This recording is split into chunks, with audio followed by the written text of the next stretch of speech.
Pablo se encontraba en el aula, pero su mente andaba por el colegio de Fernanda, buscándola por las clases, tratando de imaginarse qué estaría haciendo, enviándole mensajes que ella no respondería. Clavado en el pupitre, escuchaba que el profe de historia hablaba sobre las guerras medievales, cuando los hombres montaban a caballo y llevaban armadura, escudo y espada, como en las películas. En un momento en que la clase captó su atención, se imaginó ser un plebeyo, el pregonero de la villa que partía a la guerra, y se despedía de Fernanda ante una edificación de piedra. Aquella imagen le hizo preguntarse cómo serían las relaciones en aquellos tiempos. ¿Acaso a esos hombres forrados de metal no les pesaba alejarse de sus mujeres para ir a la guerra? ¿Qué era el amor para ellos? Esas preguntas no constaban en los libros de historia, pero con seguridad esos hombres debieron experimentar el mismo frío en el estómago que ahora sentía él. El profe seguía hablando sobre las guerras medievales, y Pablo se figuraba la imagen de Fernanda, con un vestido azul de mangas amplias y faldones hasta el suelo, despidiéndose de él cada vez más distante. Y en tanto se alejaba de ella en el pasado, volvía al presente, al aula de clases, y se fijaba en un reloj de pared colocado arriba del pizarrón, en las manecillas que andaban a paso de tortuga. Deseaba que esas manecillas corrieran como patas de liebre, que al fin llegara a la meta de la una para salir a encontrarse con Fernanda. Pero el reloj se negaba a avanzar. De las 12:40, 20 minutos más tarde de espera. Un tormento. Tras prorrumpir contra el reloj 18 insultos que se sabía de memoria: tarado, zopenco, estúpido, tarambana, imbécil, gaznapiro, cretino, burro, asno, badulaque, infeliz, fantoche, inepto, mentecato, palurdo, incompetente, lerdo y retrasado. Finalmente el reloj se dio por aludido y marcó las 12:45. Faltaba cuarto de hora. 15 minutos insoportables, dada la actitud negativa del reloj. Por suerte ese día el profe no había revisado los trabajos al iniciar la clase, y se dedicó a hacerlo en esos últimos 15 minutos. Un cuarto de hora de relax, en el que sus compañeros armaron el alboroto en el aula, mientras él permanecía en silencio, con la atención fija en la manecilla que se negaba a avanzar. 8, 7, 6 minutos más. Tras guardar sus cuadernos y el libro de historia en la mochila, por fin el profe había terminado de revisar los últimos trabajos. Ordenó distribuirlos y autorizó salir a quienes habían recibido el suyo. Pablo no aguardó, se levantó del pupitre y abandonó el aula, sin esperar ni su trabajo, ni el Byron, ni al Manzanilla. Llegó al colegio de Fernanda a la 1:15, jadeante, en un tiempo récord que había humillado a cualquier maratonista.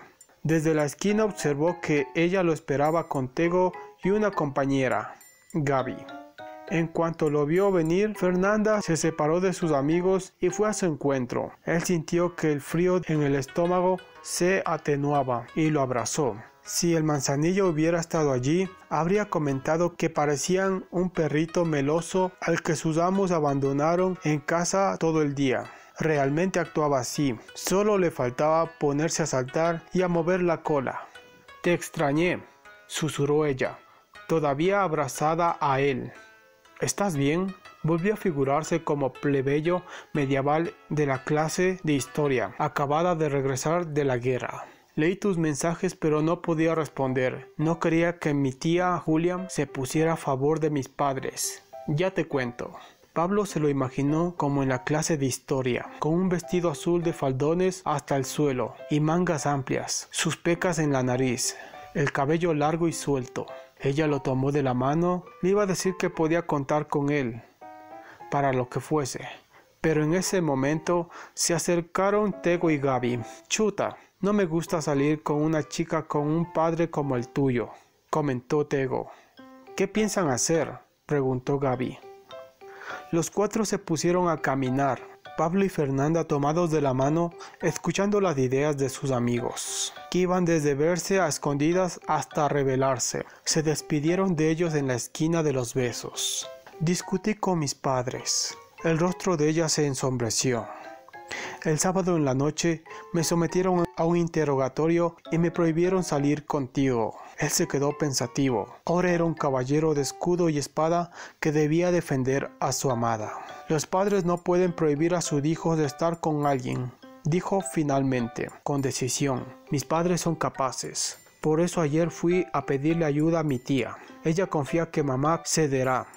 Y creo que sí, en muchas cosas se parece a ti, pero mi papá es diferente. La tía Julia dice que será difícil hacerlo cambiar de opinión.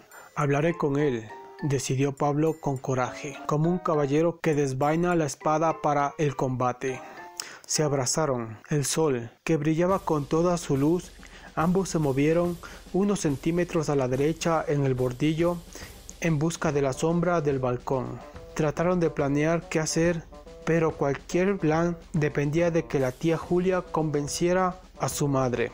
Siguieron abrazándose, moviéndose cada vez más a la derecha, hasta que el sol les dio lleno y la esquina de los besos ya no les ofreció sombra. Era hora de despedirse.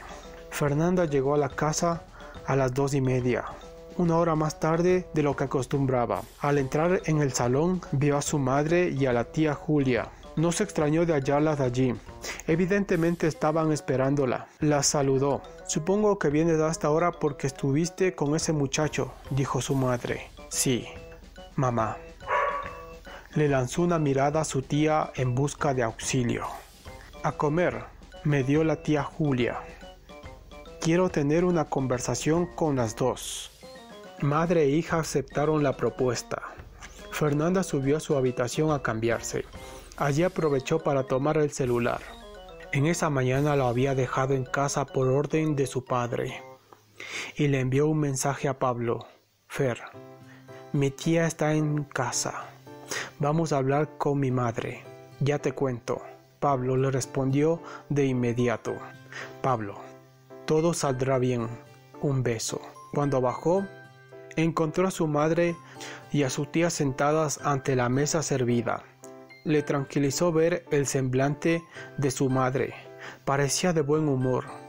Respiró hondo y ocupó una silla entre las dos. Como esta es una querella entre una madre y una hija, dijo la tía Julia en tanto enfriaba con la cuchara la sopa humeante del plato. Yo me limitaré a prestar mis servicios profesionales de abogada. No estoy a favor de ninguna de las dos partes. Solo quiero que se dialogue y se llegue a una mediación satisfactoria. Según el derecho civil, Fer viene a ser parte demandante. Expón tu caso. Decidí recurrir a la costumbre de Pablo de analizar los hechos desde dos puntos de vista. Por un lado, me siento segura y protegida. Por otro, es molesto que me traten como a una niña, que no me tengan confianza. Tu turno, Luz Alba. Tienes razón, hija. El sábado, tu padre y yo no te mostramos confianza. Creo que fue por la noticia, que sabíamos que algún día llegaría. Aún así, nos cayó de sorpresa y no reaccionamos bien. ¿Y ahora qué piensas hacer, Fer?, me dio la tía Julia, que parecía bastante satisfecha con la sopa y con el rumbo que tomaba la conversación. Seguir con Pablo. No estoy haciendo nada malo y me gustaría que mis padres me tuvieran confianza. ¿Qué opina respecto a eso la madre? La tía Julia comía su sopa con gran apetito. Escucha, hija, confiamos en ti. De hecho, tu padre exageró con eso de la posición social y el dinero. Pero nuestros temores tienen razón de ser. No sabemos nada de ese muchacho. ¿Qué opina respecto a eso la hija? La tía Julia dejó la cuchara en el centro del plato. Vacío ya. Que la situación es injusta conmigo. Fernanda dirigió la vista a su madre. Lo que ustedes temen es que yo repita su historia de la universidad. ¿Cuál es tu respuesta a eso, Luz Alba? Quizás sí. Luz Alba sirvió unos macarrones a su hermana y a su hija. Puede que haya algo de verdad en eso, pero nuestro mayor temor es que no conocemos a ese muchacho. ¿Cuál es tu respuesta a eso, Fer? La tía Julia le hincó el tenedor a 2 macarrones. Fernanda sonrió a su tía disimuladamente. Había logrado encaminar la conversación por donde ella deseaba. Decidió probar una idea, una de las tantas que se le había ocurrido el sábado en la noche: reunir a Pablo y a su madre a solas, sin las interferencias de su padre. «Tengo una solución a tu temor, mamá», hizo una pausa de silencio, que aprovechó para echarle pimienta a los macarrones. «Si el problema es que no conoces a Pablo, ¿por qué no hablas con él?» Es un buen alegato conciliatorio de la hija. La tía Julia le devolvió la sonrisa. ¿Qué responde la madre? Que la abogada mediadora no está actuando imparcialmente como me prometió. Aún así, hija, me parece justo que tu padre y yo hablemos con este muchacho. ¿Qué dice la hija? La tía Julia dejó de comer los macarrones y sonrió por la maniobra de su hermana, a ver cómo su sobrina evadía la resbalosa cáscara de plátano. Fernanda guardó silencio.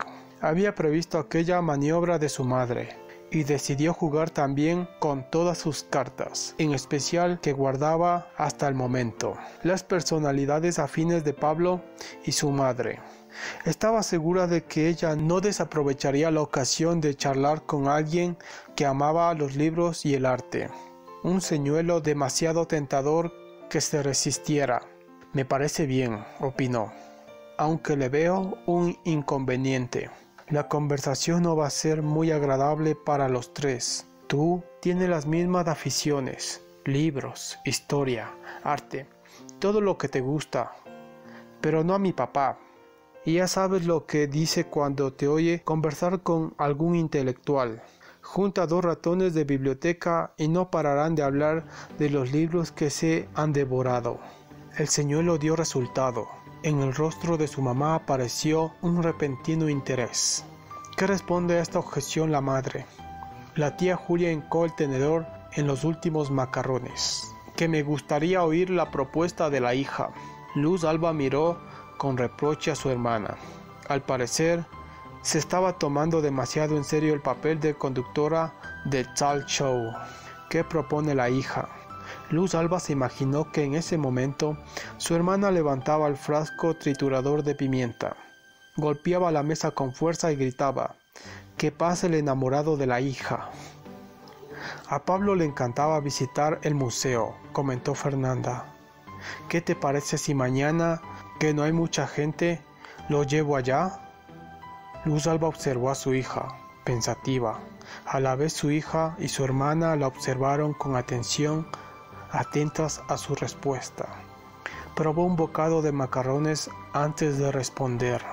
Pablo le dio la mano a Fernanda para ayudarla a bajar del autobús. En el centro histórico de la ciudad, se hallaban cerca de la Plaza Grande y se encaminaron al Museo de San Agustín, donde trabajaba la madre de Fernanda. Al cruzar la Plaza Grande, donde los viejos de la ciudad charlaban y se asoleaban, Pablo notó que las manos le empezaban a temblar. Faltaba una cuadra para el museo. El atrio del convento de San Agustín se veía vacío. Solo 2 vendedores expandían velas, crucifijos y sahumerios. Aquel olor de la iglesia le recordó a Pablo la Navidad. Mientras observaba las puertas del museo cerradas y leía el horario de atención a partir de las 2:30. Buenazo. Tenía casi 1 hora para armarse de valor antes de hablar con la madre de Fernanda. Pero ella se encargó de quitarle el valor. Tocó un timbre al rato y acudió un portero que le saludó y le abrió una entrepuerta. El momento había llegado. Ingresaron por una capilla que daba al interior del convento, conformado por un patio principal con una gran pileta de piedra, largos claustros a los 4 lados del patio, y la de edificaciones de 3 pisos, sostenidas por columnas que formaban una hilera de arcos de medio punto, un clásico convento de la época colonial. En los claustros, de modo de galería, había unos inmensos cuadros de unos 3 metros de largo por 3 metros de alto, que cubrían la totalidad de las paredes. Pablo quiso preguntarle a Fernanda si sabía cómo los habrían transportado hasta allí, pero ella se dirigió a una puerta señalada con un letrero: Taller de Restauración. Fernanda abrió la puerta con la naturalidad de quien conoce el lugar. Pablo ingresó tras ella, nervioso, amable, sonriente. Observó que 3 personas trabajaban allí. La madre de Fernanda era una de ellas. La señora llevaba un mandil café y en esos momentos estaba aplicando una capa de yeso a la alargada escultura de un ángel sin brazos. Pablo la saludó. La señora dejó la escultura y respondió a su saludo con un beso en la mejilla. Era un buen comienzo. Fer me contó que querías visitar el museo, dijo la señora. Me gustaría ver las pinturas de Miguel de Santiago. Aquí se encuentran la mayoría de sus obras. El maestro se pasó los últimos años de su vida pintando en este convento.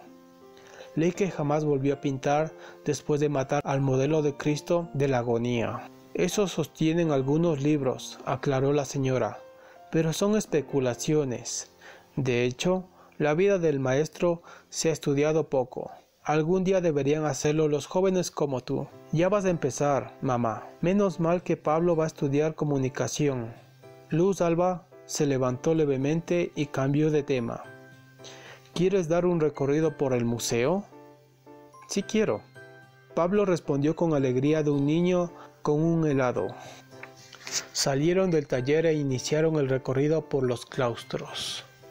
Como guía turística, Luz Alba explicó que en las paredes había 39 lienzos sobre la vida de San Agustín, 25 pintados por Miguel de Santiago, algunos anónimos y 2 de Luis Cadena, un artista quiteño del siglo XIX que creaba lienzos gigantescos. Luego se dirigieron al segundo piso e ingresaron en 3 salas dedicadas a pinturas y esculturas de la escuela quiteña. A Pablo le llamó la atención la segunda sala, donde se exhibía una colección de crucifijos con 3 tipos de Cristos, uno de piel blanca, como arios europeos, otro de canela, como mestizos latinoamericanos, y un tercer grupo de piel terriblemente lacerada, igual que en la película de Mel Gibson. De las salas del segundo piso descendieron a la planta baja y se encaminaron por el claustro oriental. Ingresaron a la sala más grande del museo, la sala capitular, donde se firmaron las actas de la independencia del Ecuador. En esta ocasión a Pablo le llamaron la atención los 2 lados del techo, donde existían lienzos de mártires, hombres y mujeres. Los hombres a un lado, las mujeres al otro. ¿Son también de Miguel de Santiago?, preguntó Pablo. Los que representan a San Agustín, de hecho, casi todas las obras que el maestro pintó en este convento está dedicada al fundador de esta orden. ¿Por qué? Cuentan los cronistas, incluso don Ricardo Palma, que Miguel de Santiago, luego de atravesar con una lanza a su modelo para captar la agonía de Cristo en la cruz, encontró refugio en este convento y se dedicó a la vida de San Agustín, agradecido por haberse liberado de la cárcel. Vino un momento de silencio, que Luz Alba aprovechó para cambiar el tema. Pareces maduro para tu edad, comentó. Seguramente Fer te contó de la discusión del fin de semana. ¿Qué piensas al respecto? Son 2 perspectivas. Él se sentó en una larga banca finamente labrada, donde se debieron haber sentado los próceres de la independencia. La de Fernanda y la mía, como jóvenes, y la de usted y la de su esposo, como adultos. El conflicto se genera porque ustedes, los adultos, juzgan nuestra relación solo desde su perspectiva. ¿Cuál es la perspectiva de ustedes? Tomar una relación sin trascendencia ni formalidad. Para usted o para mis padres, iniciar una relación implica la posibilidad de casarse. Para nosotros, no. Para su generación es el inicio de una nueva vida. Para la nuestra es transitar. Es decir, ¿para su generación no existe el amor?, preguntó Luz Alba. No dije eso. Pablo se acordó de la clase de historia del día anterior. Sentimos lo mismo que su generación o cualquier generación humana, con otra mentalidad. Por ejemplo, en la época medieval, Los hombres se marchaban a la guerra y dejaban a sus mujeres solas. Según la mentalidad de la época, esas mujeres no podían tener una vida social, así que se encerraban en sus edificaciones de piedra, enloquecían, no hablaban, no comían y muchas veces se dejaban morir. En aquellos tiempos se creía que esto sucedía por obra de brujería. Solo en el siglo XIX, los investigadores, incluso Freud, determinaron que se trataba de una enfermedad a la que llamaron letargia histérica o enfermedad del amor. Ahora la mentalidad de nuestra generación ha cambiado. En estos días nadie muere de amor, aunque experimentamos el mismo dolor que sentían esas mujeres medievales. Luz Alba se quedó sorprendida por lo enredado de la idea y por la lucidez con que la defendía el muchacho. Encendió una luz que iluminaba una cripta, ubicada bajo la sala capitular, donde se albergaban los restos de Miguel de Santiago. Decidió tenderle una trampa a Pablo. ¿Sostendrías que el amor es una enfermedad? Lo es de una forma paradójica, cuando no se tiene al lado a la persona que originó la enfermedad. ¿Y por qué los hombres medievales no contraían esta enfermedad?, preguntó Fernanda, interesada en la idea del amor como una enfermedad, con todo ese nombre raro. Por 2 razones, explicó él, y le tendió una mano para ayudarla a bajar a la cripta, porque al marcharse a pelear no tenían tiempo para dejarse morir, y porque primero los mataban en la guerra. Luz Alba sonrió con el planteamiento. Aquel muchacho le agradaba, era inteligente, atento y un caballero. Para fertraves@guambramail.com. Asunto: la esponja y el erizo. Había en el fondo del mar una esponja y un erizo que un día se encontraron. Se gustaron desde el primer momento y empezaron a nadar juntos. Cuando 2 seres solitarios como estos llegan a encontrarse, la vida, aunque sea en el fondo del mar, puede parecer agradable. La esponja estiraba sus delicados tentáculos y sostenía con cuidado los filamentos espinosos del erizo. Nadaban y nadaban. A veces las corrientes adversas les parecían divertidas, pero la naturaleza de ambos es completamente distinta. La esponja tiene un gran vacío en su interior, que necesita llenar absorbiendo todo. De ahí su nombre. El erizo, en cambio, es un animal encerrado en sí mismo, tanto que posee agudos filamentos que nadie se atreve a acercársele. Aun así, la esponja y el erizo nadaban en aguas turbulentas y continuaban adelante, firmes en su aventura de mantenerse juntos. Muchas veces guardaban silencio, otras se comunicaban, pese a la naturaleza del erizo. Nadie sabe a ciencia cierta a dónde van la esponja y el erizo. La última vez que los vieron, iban tomados de sus extremidades, nadando en aguas turbulentas, juntos. Desde la incertidumbre de la esponja y el erizo, Pablo. Fernanda Traves Martínez. fertraves@guambramail.com. Escribió: ¿Quién soy yo, la esponja o el erizo? Desde el fondo de la curiosidad, Fer.